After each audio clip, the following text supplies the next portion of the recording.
आरोप ग्वाल बालकों पर लगा देते थे। भगवान जगन्नाथ जी के एक परम भक्त हुआ करते थे।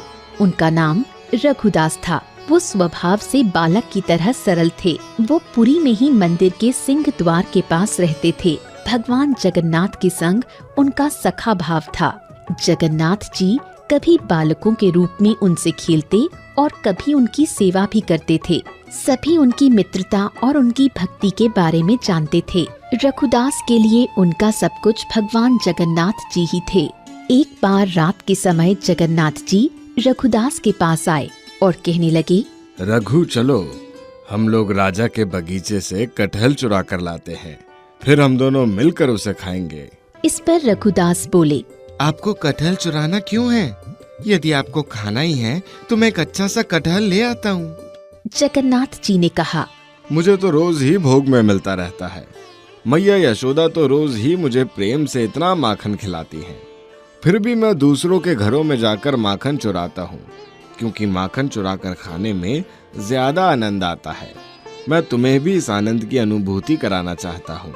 रघुदास ने कहा, मुझे ऐसा अनुभव नहीं करना। यदि पकड़ा गया तो राजा तो आपको छोड़ देंगे, पर मेरा क्या होगा? मैं तो फंस जाऊंगा। इस पर जगन्नाथ जी बार बार रघुदास से मिन्नतें करने लगे, तो रघुदास को उनकी बात माननी पड़ी। भगवान जगन्नाथ और रघुवर दास कटहल चुराने राजा के बगीचे में पहुँचे। जगन्नाथ जी ने रघुदास को एक पेड़ दिखाकर कहा, कटहल का ये पेड़ बहुत बड़ा है, इस पर अच्छे और मीठे कटहल मिलेंगे। तुम इस पेड़ पर चढ़कर एक कटहल तोड़कर नीचे फेंक, मैं उसे लपक लूंगा। फिर तुम नीचे उतर जाना, उसके बाद हम दोनों चुपचाप यहाँ से निकल जाएंगे।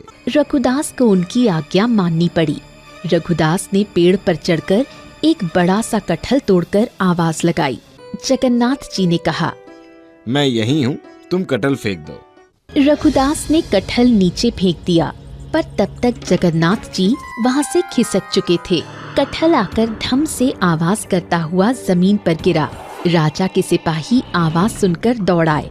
वो समझ गए, जरूर कोई चोर कटहल चुराने आया है। उन्होंने आकर देखा तो एक क्षण उन्हें विश्वास नहीं हुआ। उन्होंने देखा एक बड़ा सा कटहल जमीन पर पड़ा है और रघुदास पेड़ पर बैठे हैं। उन्होंने सारी बातें जाकर राजा को बता दी। राजा को विश्वास नहीं हुआ कि रघुदास कटहल चुराने आए हैं। उन्होंने आकर स्वयं अपनी आँखों से देखा कि रघुदास पेड़ पर बैठे हैं और नीचे फटा हुआ कटहल पड़ा है।